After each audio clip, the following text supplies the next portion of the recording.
আমি সীমা। সেমিম নামের একটি ছেলেকে আমি ভীষণ ভালোবাসতাম এবং বাবা মায়ের বিরুদ্ধে গিয়ে তাকে বিয়ে করেছিলাম। বিয়ের পরে যখন শ্বশুরবাড়িতে আসি তখন শাশুড়ি মা বললেন, বৌমা তোমাকে তোমার দেওরের সঙ্গে আগে রাত কাটাতে হবে, এটাই আমাদের বাড়ির নিয়ম। শাশুড়ি মায়ের কথা শুনে তো আমার পায়ের তলা থেকে যেন মাটি সরে যায়। তারপর আমার শাশুড়ি মা ও দেওর জোর জবরদস্তি আমাকে একটা ঘরের মধ্যে নিয়ে যায় এবং সেখানে আমার দেওর এসে আমার সঙ্গে জোর জবরদস্তি শুরু করে।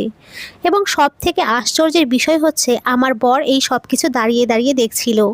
সে কেন এটার বিরুদ্ধে কোনো প্রতিবাদ করেনি? সে কেন আমার মান সম্মান রক্ষা করেনি? এই প্রশ্নগুলো আমার মাথায় ঘুরপাক খাচ্ছিল। আমার জীবনে ঘটে যাওয়া এই ঘটনাটি শুনে আপনারাও চমকে উঠবেন। তাই অনুরোধ রইল গল্পটি শুরু থেকে শেষ পর্যন্ত শোনার।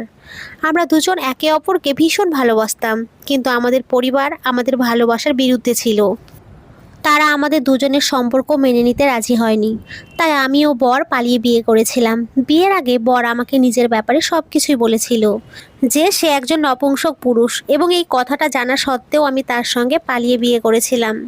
আমি জানতাম তার সঙ্গে বিয়ে করলে আমি কিন্তু কোনো দিনও মা হতে পারবো না। তা সত্ত্বেও আমি বরের সঙ্গে পালিয়ে বিয়ে করেছিলাম, কারণ আমি তাকে সত্যিই ভালোবাসতাম। তাকে ভালোবাসার সময় আমি এটা ভেবে তাকে ভালোবাসিনি যে আমি কখনো মা হতে পারবো কি না। বিয়ের পরে যখন আমি শ্বশুরবাড়িতে আসি তখন আমার শাশুড়ি মা আমাকে গ্রহণ করতে আপত্তি জানান। তারপর আমার বরের অনেক অনুরোধ ও কাকুতি মিনতি করার পরে শাশুড়ি মা আমাকে ঘরে ঢুকতে দেন। আমার ননদ ও নন্দাই এই বাড়িতেই থাকতো, মানে আমার নন্দাই ঘর জামাই ছিল। যাই হোক, আমরা দুজনে তো বিয়ে করেই ফেলেছিলাম, তাই আর কিছু করার ছিল না। বিয়ের পরে আমার ভীষণ মন খারাপ ছিল বাবা মায়ের জন্য। বিয়ে নিয়ে প্রত্যেকটা মেয়ের মনে অনেক আশা ও স্বপ্ন থাকে, কিন্তু আমার সেই আশা ও স্বপ্নগুলো পূর্ণ হয়নি, কিন্তু কিছু করারও ছিল না। নিজের ভালোবাসার মানুষটিকে কাছে পাওয়ার জন্য আমাকে কিছু ত্যাগ করতে হয়েছিল। যাই হোক, বিয়ের প্রথম দিন আমাদের কোনো রকমে কেটে যায়। পরের দিন সকালে আমার দেবরানী মানে আমার যা ঘরে এসে বলে, শাশুড়ি মা বলেছে আমার যেহেতু আজ প্রথম দিন তাই আমাকে পায়েস রান্না করে খাওয়াতে হবে, মানে কিছু মিষ্টি জিনিস করে খাওয়াতে হবে।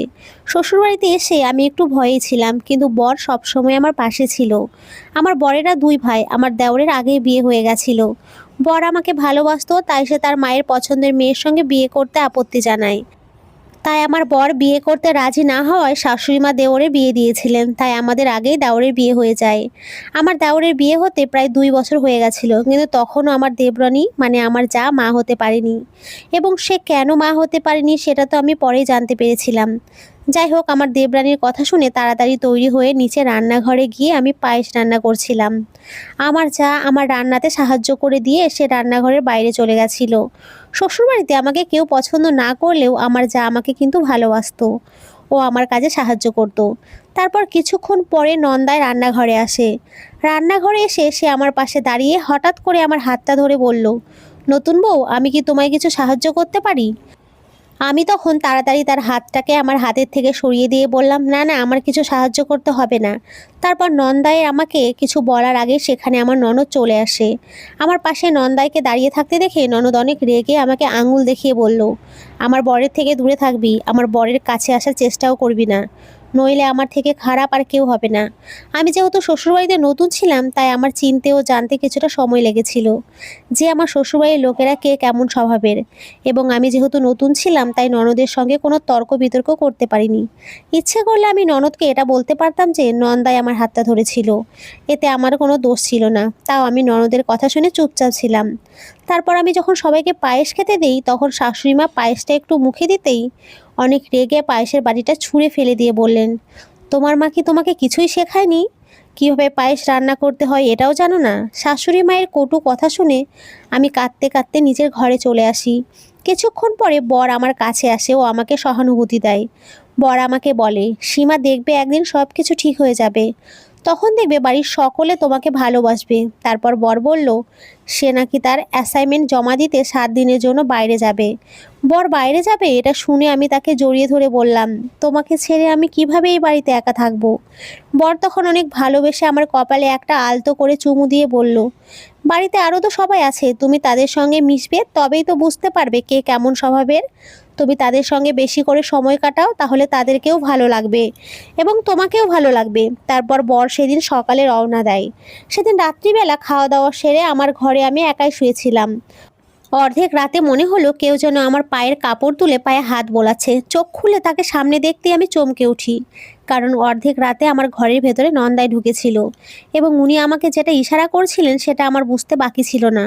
আমি যখন নন্দাইকে জিজ্ঞেস করলাম, আপনি এখানে কি করছেন, উনি তখন আমার কাছে এসে আমার গালে হাত দিয়ে বললেন, আমি তোমাকে একটু আদর করতে চাই, একটু ভালোবাসা দিতে চাই। আমি তখন রেগে বিছানা থেকে উঠে দাঁড়িয়ে বললাম, এক্ষুনি বেরিয়ে যান আমার ঘর থেকে, নইলে আমি কিন্তু চিৎকার করব। উনি তখন জোর জবরদস্তি আমাকে ছোঁয়ার চেষ্টা করেন। তখন আমার মান সম্মান রক্ষার্থে আমি বাধ্যতামূলক চিৎকার চেঁচামেচি শুরু করি।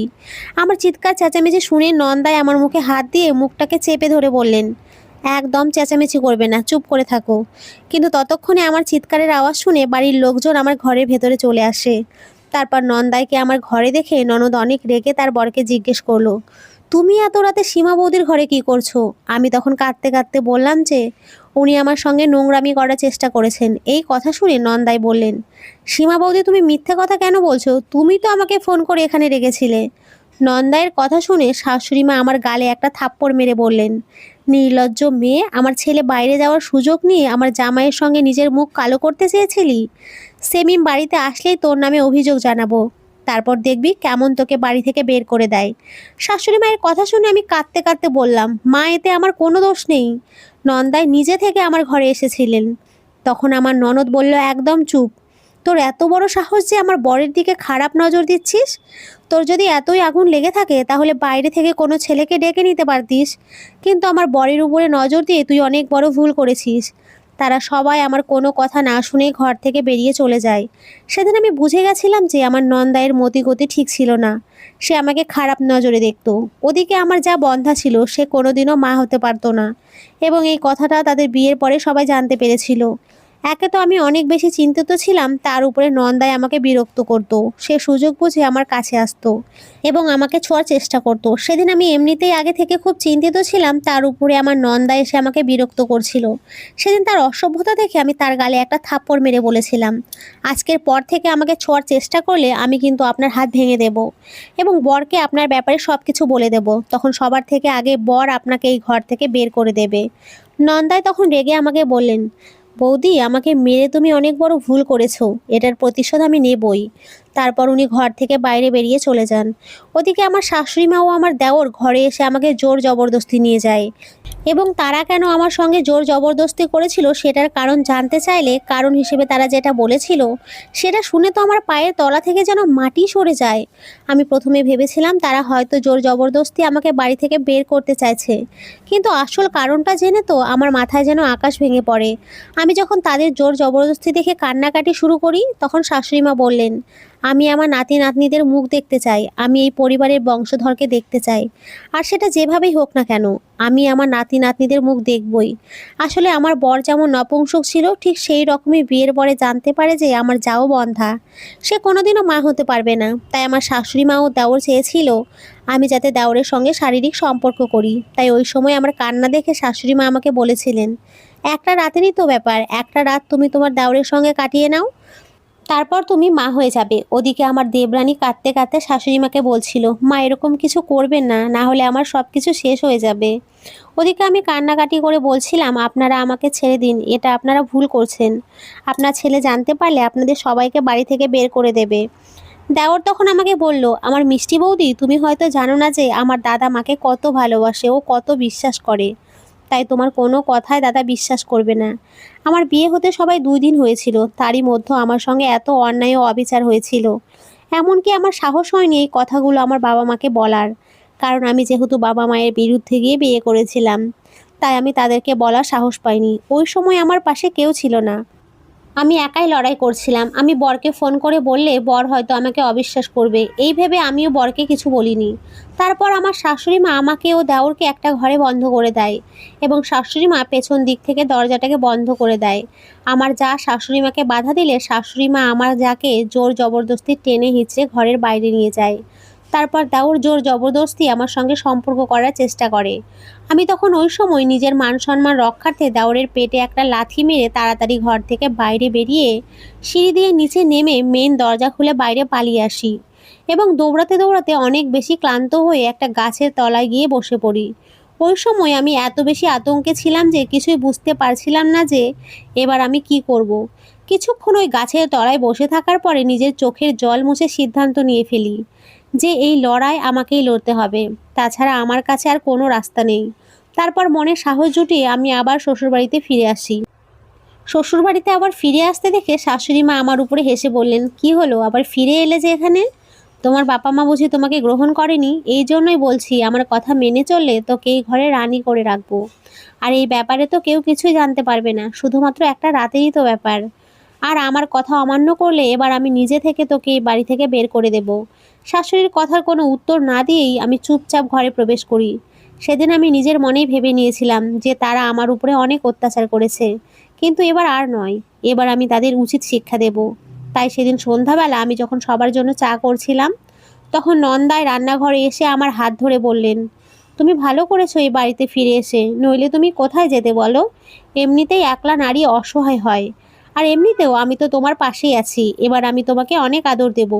এই কথা বলে নন্দায় আমার হাতটা ধরে চুমু দেয়। তখনই আমি তার হাতটা ধরে গরম চায়ে ডুবিয়ে দিই। গরম চায়ের ছাঁকা খেয়ে নন্দা চিৎকার করতে শুরু করেন।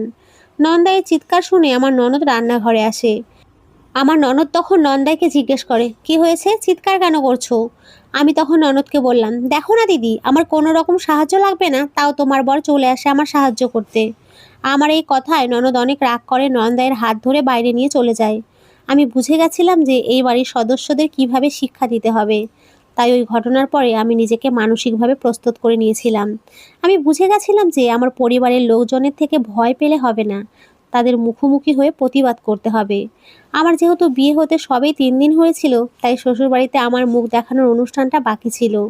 এবং আমি জানতাম এই অনুষ্ঠানে তারা আমাকে অপমানিত ও লোকজনের সামনে ছোট করার জন্য কিছু না কিছু কাণ্ড তো করবেই। ওদিকে সন্ধ্যাবেলা যখন শাশুড়ি মা, ননদ ও যা আমার ঘরে এসেছিল, তখন কিন্তু প্রথম থেকেই যা আমাকে ননদের হাতের সেই জুসটার দিকে তাকিয়ে একটা ইশারা করেছিল, যেটা আমি প্রথমে বুঝতে পারিনি। তারপর শাশুড়ি মা একটা লাল রঙের শাড়ি আমার হাতে দিয়ে বললেন, তাড়াতাড়ি এই লাল শাড়িটা পরে তৈরি হয়ে নিচে চলে এসো। তারপর ননদ আমার কাছে এসে জুসের গ্লাসটা আমার হাতে ধরিয়ে দিয়ে বলল, এই জুসটা খেয়ে নাও, তাহলে তোমার পেটটা ঠান্ডা থাকবে। ওদিকে পেছন দিক থেকে আমার যা কিন্তু ইশারা করে বারণ করছিল আমি যাতে জুসটা না খাই। তখনই আমি বুঝে গেছিলাম কিছু একটা গন্ডগোল আছে। তাই আমি জুসটা ইচ্ছে করে ননদের কাপড়ে ফেলে দিয়েছিলাম। ননদ তখন রেগে আমাকে বলল, এটা তুমি কি করলে? আমার কাপড়টা কি তুমি নষ্ট করে দিলে? এই বলে আমার ননদ বাথরুমের ভেতরে চলে যায় কাপড় চেঞ্জ করতে। তখন আমার যা বলল, ওই জুসে নাকি মদ মেশানো আছে, যেটা খেয়ে আমি লোকজনের সামনে মাতলামো করব এবং সবাই আমাকে ছিছি করবে। এবং আমার মুখ দেখানোর অনুষ্ঠানে সেটাই হয়েছিল। সবাই ভেবেছিল আমি মদ্যপান করে মাতলামো করছি। ঠিক ওই সময় আমার বর বাড়িতে এসে হাজির হয়। সে হঠাৎ করে সময়ের আগেই কিন্তু বাড়ি ফিরে চলে এসেছিল, যেটার ব্যাপারে আমরা কেউ জানতাম না। বর ভেবেছিল বাড়ি এসে আমাদের সবাইকে সারপ্রাইজ দেবে, কিন্তু এসে দেখে আমি মাতলামো করছি। আমার মুখে বড় করে ঘোমটা দেওয়া ছিল। বর যখন বাড়ি ফিরে আসে, তখন আমার শাশুড়ি মা বরের কাছে গিয়ে বলল, সেমিম, ভালোই হয়েছে তুই বাড়ি ফিরে এসেছিস। দেখ, তোর বউ আত্মীয় স্বজনদের সামনে আমার মান সম্মান সব কিছু নষ্ট করছে। তোর বউ মদ্যপান করে মাতলামো করছে। আমার বর তখন বলল, বিশ্বাস হচ্ছে না, আমি যেই মেয়েটাকে ভালোবেসেছিলাম সেই মেয়েটা এতটা নিচু পর্যায়ে নেমে যাবে? ছি! এই কথা বলে বর কাছে এসে আমার গালে একটা থাপ্পড় মেরে বলল, তোমার লজ্জা করে না? আত্মীয় স্বজনদের সামনে মদ্যপান করে এসেছো? এই কথা বলে আমার বর যখন মুখের ঘোমটা তুলে দেখে যে সেই ঘোমটার আড়ালে আমি নয়, আমার ননদ ছিল। আসলে আমি ননদকে জোর জবরদস্তি মদ্যপান করিয়েছিলাম এবং সেই নিজের ফাঁদে নিজেই ফেঁসে গেছিল। তারপর বর যখন আমার নাম ধরে ডাকাডাকি শুরু করে, তখন আমি কাঁদতে কাঁদতে উপর থেকে নিচে নেমে এসে বরকে জড়িয়ে ধরি এবং বরকে বলি যে তার বাড়ির লোক আমাকে অনেক মেরেছে এবং তারা আমার সঙ্গে কতটা খারাপ ব্যবহার করেছে। আমি সবটাই বরকে বলেছিলাম। আমার সব কথা শুনে বর সিদ্ধান্ত নিয়েছিল যে আমরা খুব তাড়াতাড়ি এই বাড়ি ছেড়ে ভাড়া বাড়িতে থাকবো। তারপরে আমার বাড়ির লোক যখন বুঝতে পারে যে আমি তাদের জব্দ করেছি, তখন তারা আমার বিরুদ্ধে ষড়যন্ত্র করে যে কিভাবে তারা আমাকে বাড়ি থেকে বের করবে। এবং তাদের সেই কথাগুলো আমি মোবাইলে রেকর্ড করেছিলাম। এবং তারা যখন দেখতে পায় যে আমি মোবাইলে তাদের কথা রেকর্ড করছি, তখন তারা আমার পিছু করে। আমি তখন তাড়াতাড়ি দৌড়ে নিচে নেমে মেন গেটের দরজা দিয়ে বাইরে বেরিয়ে দরজাটাকে বাইরে থেকে লক করে দিই। ঠিক ওই সময় আমার বর বাড়ি ফিরে আসে এবং দেখে যে আমি দরজার বাইরে দাঁড়িয়ে কান্নাকাটি করছি। আমাকে কাঁদতে দেখে বর জিজ্ঞেস করে আমার কি হয়েছে। আমি তখন মোবাইলে রেকর্ডিংটা বরকে দেখাইও শোনাই এবং বলি যে তার বাড়ির লোকেরা আমাকে মারার উদ্দেশ্য করেছিল, তাই আমি নিজের প্রাণ বাঁচাতে তাড়াতাড়ি ঘরের বাইরে এসে দরজাটাকে লক করে দিয়েছি। আমার সব কথা শোনার পরে বর ঘরের ভেতরে ঢোকে তার মায়ের উপরে চিৎকার চেঁচামেচি শুরু করে। বর তার মাকে বলে, তুমি সীমার সাথে এত খারাপ ব্যবহার করবে আমি কোনোদিন ভাবতেও পারিনি। তাই আমরা এই বাড়িতে আর থাকবো না, আমরা আজকে এই বাড়ি ছেড়ে চলে যাব। বাড়ি ছেড়ে চলে যাওয়ার কথা শুনে শাশুড়ি মা তার ছেলের হাত ধরে বলল, তোরা এই বাড়ি ছেড়ে যাস না, পরম্পরায় চলে এসেছে এই বাড়িতে সবাই আমরা একসঙ্গে থেকেছি, তুই আমাদের এই পরম্পরা ভাঙিস না, আমি তোদের কাছে ক্ষমা চাইছি, দয়া করে তোরা এই বাড়ি ছেড়ে যাস না। বর যখন তার মায়ের কথার আপত্তি করে তখন শাশুড়ি মা কাঁদতে কাঁদতে আমার পা ধরে বললেন, বৌমা তুমি আমাকে অন্ততপক্ষে ক্ষমা করে দাও, আমি তোমার সঙ্গে অনেক অন্যায় করেছি, কিন্তু কথা দিচ্ছি আমি তোমার আর আমার সঙ্গে খারাপ ব্যবহার করব না। শাশুড়ি মায়ের কান্না দেখে আমি ভেঙে পড়েছিলাম এবং বরকে এই বাড়ি ছেড়ে যেতে বাধা দিয়েছিলাম। শাশুড়ি মায়ের কথায় বিশ্বাস করে ভেবেছিলাম এবার হয়তো সব কিছু ঠিক হয়ে যাবে, কিন্তু আমি ভুল ছিলাম। আমি ওনার উপরে বিশ্বাস করে ঠকেছিলাম। ওনার মনে যে এইরকম কিছু একটা ছিল সেটা আমি কল্পনাও করতে পারিনি। সেদিন উনি সবার সামনে আমাদের কাছে হাত জোর করে ক্ষমা চেয়েছিলেন এবং বলেছিলেন আমাদের মাঝে যেহেতু সব কিছু ঠিকঠাক হয়ে গেছে তাই উনি মন্দিরে গিয়ে একটা পুজো দেবেন। তাই সেদিন সকালে সবাই যখন মন্দিরে যাওয়ার জন্য গাড়িতে বসে গেছিলাম তখন শাশুড়ি মা আমাকে ঘরের ভেতর থেকে সিঁদুরের কৌটোটা নিয়ে আসতে বললেন। সেদিন আমি খুব খুশি ছিলাম, ভেবেছিলাম এবার আমরা সবাই মিলেমিশে থাকবো। কিন্তু আমার মনের এই ধারণা ভেঙে যায় যখন সবাই মন্দিরে চলে যাওয়ার পরে শাশুড়ি মা ঘরের দরজা বন্ধ করে নন্দাইয়ের সঙ্গে মিলে আমাকে পুড়িয়ে মেরে ফেলার ষড়যন্ত্র করেছিল। আমি যখন সিঁদুরের কৌটো হাতে নিয়ে নিচে নেমে আসি তখন দেখি শাশুড়ি মা হাতে কেরোসিনের ড্রামটা নিয়েছিলেন। আমি যখন নিচে নেমে শাশুড়ি মাকে বললাম, মা আমি এসে গেছি, চলেন এবার আমরা সবাই মিলে মন্দিরে যাই। শাশুড়ি মা তখন কেরোসিনের ড্রামটা খুলে আমার গায়ে কেরোসিন ছড়িয়ে দিয়ে বললেন, যাবি তো, কিন্তু মন্দিরে নয়, ভগবানের কাছে।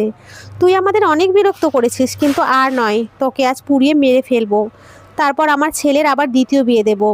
আমি তখন ভয় পেয়ে শাশুড়ি মাকে বললাম, মা দয়া করে এরকম করবেন না, আমি আপনার ছেলেকে ভীষণ ভালোবাসি, আমি আপনাদেরকে অনেক শ্রদ্ধা করি, আমার সঙ্গে এত বড় অন্যায় করবেন না। আমার কথা শেষ হতে না হতেই শাশুড়ি মা নন্দাইকে বললেন আমার গায়ে দেশলাইয়ের কাঠি মেরে দিতে। নন্দাই শাশুড়ি মায়ের কথা শুনে হাসতে হাসতে আমার গায়ে দেশলাইয়ের কাঠি মেরে দেয়। দেশলাইয়ের কাঠি মেরে দেওয়া মাত্রই আমার পুরো শরীরে দাউ দাউ করে আগুন জ্বলতে শুরু হয়। আমার শরীরের আগুন দিয়ে শাশুড়ি মা যখন ঘর থেকে বাইরে বেরোচ্ছিলেন তখন আমি ওই অবস্থায় নিজের মনে সাহস জুটিয়ে শাশুড়ি মাকেও জড়িয়ে ধরে নিয়েছিলাম। তখন আমার মতো উনিও আগুনে পুড়ে গিয়ে চিৎকার করতে শুরু করেন। যাই হোক, আমিও আমার শাশুড়ি মা আমরা দুজনেই এখন বেঁচে আছি। পুলিশে আমার কমপ্লেন নিয়েছে। আমার সঙ্গে এই ঘটনাটা হয়ে যাওয়ার পরে বাবা মা আমাকে ও বরকে গ্রহণ করেছে। আমিও বর শ্বশুরবাড়ি ছেড়ে এখন একটা ভাড়া বাড়িতে থাকি, কারণ যিনি আমাকে মেরে ফেলার চেষ্টা করেছেন তার মনে হয়তো আমি কখনোই জায়গা করতে পারবো না, তাই দূরে থাকাই ভালো। আগুনে পুড়ে গিয়ে আমার পুরো শরীর ঝলসে গেছিল। দিনরাত বর আমার অনেক সেবা যত্ন করতো, এখন আমি আগের চাইতে অনেক